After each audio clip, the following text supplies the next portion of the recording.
what an obedient audience. People who know me know that I'm not obedient. Entrepreneurs tend to do things in a different way, and if there are rules, they tend to bend them. So you'll see I'm not standing over there, but actually there is some logic in that I suspect that all the people who had their backs to the lectern over there couldn't see very well. So because I want the spotlight on me not, I've decided to stand over here, and hopefully everybody can see me. Your Royal Highness, Your Grace, Lady Mayoress, esteemed guests, ladies and gentlemen, and I'm going to do a bit of an introduction because people sometimes know me through sport or through business or through the London Chamber of Commerce or the Asian Business Association. But today I'm here as the founder and chairman of Central London Alliance. Central London Alliance was established in COVID and lockdown when I realised that, and lots of other people did, that London needed some help in nudging its way back into good health.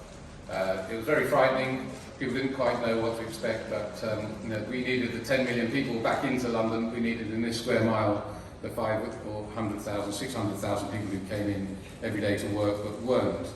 And so the economy was suffering, and businesses were suffering, cultural and arts activities, including here and other assets owned by the Corporation City of London, suffered. We aren't back to full tilt yet, and the work from home phenomenon and other things have been setbacks, along with other aspects of the economy and war and other things. Just one thing after another. I thought rather naively that Central London Alliance would have 50 partners, and last 8 months our first contracts, including with the corporation, were for 8 months, and we're into our 6th year, and we are about 25,000 different organisations connected to us. So clearly there was a need. That need is continuous, and this is an example of one of our strands of work, which is consumer campaigning, to put a spotlight on activities and initiatives that wouldn't normally take place in these kind of iconic locations. So a fashion show with sustainability at its core in Guildhall Art Gallery is not something that people would have been thinking about 5 years ago, or perhaps even 5 months ago. But we had a conversation with Onkar, who's over there, a very tall, distinguished man with a turban over there. And we had a brief conversation, and we discussed the repurposing of the art gallery in the same way that we repurpose fabrics in order to turn them into clothing. And here is an example of that. On a September Monday, when people have not been coming back to their desks and their workplaces in the same volumes that we'd have hoped, we have all of you, and we're very grateful. Blue Orchid Hospitality is simply just one of the sponsors, and sometimes we need, in order to get these things going, we need somebody to underwrite the activities. Some of you will know about sporting activities. We've broken world records in paddle, tennis and pickleball. We've had, as you've heard, basketball and bucketball, and we've invented a new game if you want to go and play it. It's paddle table tennis outside Mansion House. There's a range of different things, and the activities in themselves are not really the most interesting thing. The interesting thing for me is 9,000 or 10,000 people who come and play or engage that wouldn't otherwise be playing paddle or visiting St Paul's Cathedral or spending money locally. And these consumer campaigns and these activities, these initiatives, do stimulate that work. And the City of London Corporation, one might think that they're a fusty, backwards-looking organisation. I think they're anything but. So they understood very clearly that the city, as we know it, the 1 square mile of the city, which forms part of the Central London Alliance, and Central London Alliance is all about Central London. But the city component realised that life is changing, and we need to make the city a destination for a broader range of activities, for a much bigger demographic, for things like fashion and sport and media and tech and the future work streams that apparently in 10 years 60% of the work that we know will now be taking place in industries or sectors or businesses that don't exist now. So we need to be at the forefront in the city, and Destination City is a board that tries to rethink about what the city needs in order to sustain it, not just for the immediate years post-COVID and lockdown. A demonstration of the city is straight downstairs, and you can see Roman ruins and 2,000 years ago what existed and what has been preserved, and the subsequent layers that have been emerged from that. Indeed, the Great Fire of London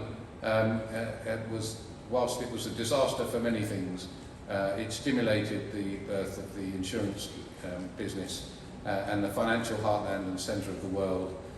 So from some things that are difficult, positives come out of it, and I think if sustainable fashion is one of the things that we can bring to the city and to central London, then well, all the more is what I would say. So welcome back for the second part. Reflect on what you've previously seen, just to use some of the words that have been mentioned. Inspire or get inspiration, engage with other people.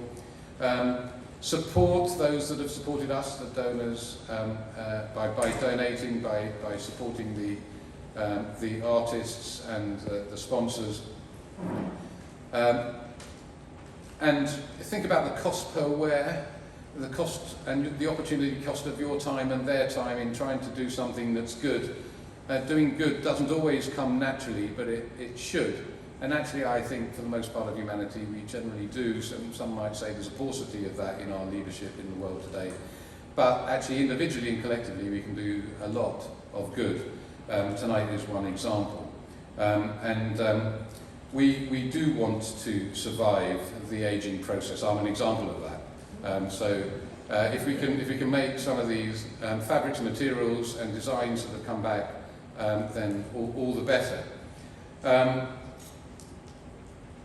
Edmund Burke said, "Nobody made a greater mistake than he who did nothing because he could only do a little." And actually, the Central London Alliance is a community interest company. It doesn't have big funds. We can only do little things. But we do want partners and collaborators that can help us do much more than we could do. And the media are here, and people in the fashion world, and the models that have given up their time, and other people. So we're very grateful for them, and whatever little you can do to help in whichever way you can, either by donating or giving up time or supporting any of the people that are mentioned tonight, we'd be very grateful for. So the Central London Alliance came from a crisis, the post-pandemic world, the post-Great Fire of London world. We've seen, there have been all kinds of things that have gone on in and around the city. Martin Luther King said that the ultimate measure of a man is not where he stands at times of comfort and convenience, but where he stands at times of challenge and controversy. And I'd say that there are a number of sectors. The hospitality sector is one, the fashion, the media sectors are others. There are a lot of sectors that have been challenged, and it's perhaps controversial to stand up and go against the tide. But that's what we must do, and in doing so, today we should thank our sponsors. The City of London Corporation, who have very graciously allowed us to come into this space and see these fantastic works of art, and to enable something to happen which would not normally be happening in these four walls. We thank Number 7 and Boots. We thank Bounceware London, Gunner, so that if anybody who's been drinking those delicious non-alcoholic drinks, we thank Gunner for providing those, and other people who provided things in the goodie bags. London College of Fashion, who supported us last year and continue to do so. Blue Orchid Hospitality, Book It Please. It's a booking platform. Have a look at that if you want to book hotels. Optimizer, a CRM tool. You can see more details in the handouts. And a spa organisation. So lastly, I'm giving these notes because I always forget to thank the relevant people, so forgive me if I'm having to refer to them. The brands, Atelier Takrai, CQ London, Gough Courtney, London 3x3, Le Ballon Responsable, Pop Specs, Sanya Casper Dutta, Mary Louisa, Dress for Success London, Naomi from Dress for Success London, The organisers, nothing happens without a lot of work behind the scenes, and I have to thank Nadia, Marina, Sanchi, Hazel, Tanya, and Nelly, and others that have helped put this thing together. CLA, obviously, and the people that have been supporting that and giving up of their time. Destination City, and the two charities who have been willing to help us. Hopefully we can help them. So you haven't come to here to listen to me, but I'm glad to put some context behind this evening. Enjoy the second half. Thank you. Thank you, Tony. Welcome back to the second half. Did you do your homework? Can I have a show of hands? Yeah, we all did. Show of hands. And clearly you found the stats. There's been a great deal of crunching. Very good. Thank you, Tony. I've moved from there to